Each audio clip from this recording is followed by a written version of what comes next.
Hello folks, welcome to the next part of Let's Play AGEOD's Civil War. And right off the bat, I'd like to show you that the Army of the Potomac has risen its head above the curtain during the last interturn. Right now it's being led by Beauregard, who led it during the first Battle of Bull Run. And he's right now moving somewhere in between the Shenandoah and Manassas. I don't really know which way he's heading. I assume it's somewhat north. He may be after Harper's Ferry. So this is something to be a little scared of. This is quite a strong force. I'm sure they're working with a large command penalty because there's so many units in here, but still they're very strong units and they have a leader with good statistics. So he might attack Harper's Ferry. Now I've built up a decent defense here, so if he wants to attack, he may win, I may win, I have no idea. We'll find out if he goes there. Or he may walk right through and be heading for Pittsburgh, or he may turn around and attack Manassas. I don't know what he is doing. I'm pretty comfortable with my defenses in all these places. They're as good as I really could make them at this point. At least I could, and I'm sure a better player could do better, but I'm pretty comfortable right now.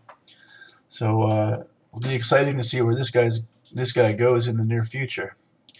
Meanwhile, we have some things to deal with in this turn. We had a few generals pop up. Here's Ambrose Burnside, and he, sort of like Banks and what's his name, McClernand, is a good recruiting officer. So I'm going to do like I did with the others. I'm going to send him to Philly, and I'm going to tell him to go inside, and he'll sit there. I'll pull him out if I ever need him, but I'll let him sit there and recruit us some troops over time. General Hooker has appeared. He's a he got pretty decent stats. He's a 442 leader. He's only a 1-star. But I'm going to send him up to Boston. He's going to be the guy in charge of the force I'm going to send off to New Orleans. Now, these troops are just about trained. I'm hoping next turn all of them will be trained. So next turn we'll be able to put them on boats and send them off to their destination. It looks like this balloon, which has been walking through North Carolina and Virginia for the last few turns, has actually almost made it. He's heading off towards Manassas now. Maybe next turn he'll be in safety. We'll find out. McDowell is still walking down A, so that'll complete our defenses in this area, at least until the winter. Kentucky is still sitting on the fence. This force is complete now. They're all trained up and ready to go. So once Kentucky makes a decision and we're allowed to enter it, I'm going to send these troops off to Louisville to defend that area. General Halleck has appeared. Halleck, sort of like General McClellan, is a good training officer. There it is. He's a good training officer. So I'm going to put him in charge of these troops, and he'll hopefully train them up and make them stronger over time. And finally, here's General Lyon, who has followed my orders, and he went to Erie, Missouri. And now I think I'll show you another game mechanic that we haven't talked about up until this point that comes into play here. If I hover over this unit here, the 1st Indiana Brigade, I'm not sure if you can read this on YouTube, so I'll read it for you. One of the lines in there reads, average cohesion, 65 out of 74. Cohesion's a number that sort of corresponds to fatigue, how tired the unit is.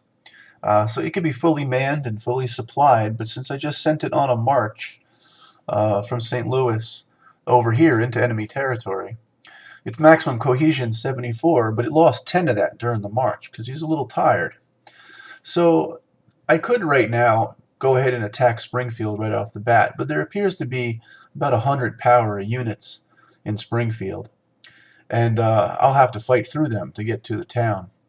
My power, if you read here, is 333. I've got a lot more than they have in Springfield, but still my units are a little bit tired. So instead of attacking this turn, I'm going to put them on defensive mode and sit here in Erie, Missouri for just one turn and let them recover their cohesion.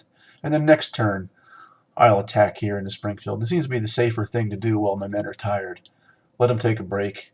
There's no real rush in attacking. We got 5 years of war ahead of us where I can from there bounce down and attack further, and maybe you get as far as Little Rock. We'll see. But for now, I'm just going to give him one turn to rest before attacking.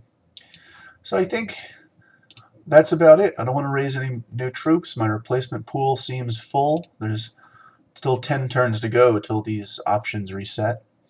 And I haven't really talked about, you know, real lifetime as opposed to turns, but it says right here it's late August 1861. Every turn is about 2 weeks, half a month. So we're getting towards the end of the summer, which is really getting towards the end of the campaign season. As winter hits, things get covered in snow. It takes more effort to move around, and battles are maybe more fought in the defender's favor because of the weather. So when winter hits, there'll be a lot less moving around, and a lot more raising of troops and organizing them. So these videos might get shorter as I do a lot of that off screen. I'll tell you what I do, but I'm not going to make you watch me, move 100 different units all over the map. I'll just tell you what I'm doing. But anyway, that's not till the winter. We got a few more turns till that hits, and hopefully we'll be able to get this attack on Springfield off before then, and send the New Orleans troops down to New Orleans and get that attack going before winter hits. So I'll end this video here. I'll pause it, hit end turn, and I'll let you know if anything exciting happens. So give me a second, and let me hit pause, and I'll be right back. Hey folks, I'm back. So there were no battles during that inner turn. One exciting thing I guess did happen. If we focus in on here on Manassas, I'll move my defending units, keep them in the same area, just move them out of the way. You'll see the Army of the Potomac has moved onto the same region in Manassas as my defending units, but apparently he did that while also in defending mode, because he didn't attack. He just moved there, and now he's just sitting there, and we're staring at each other.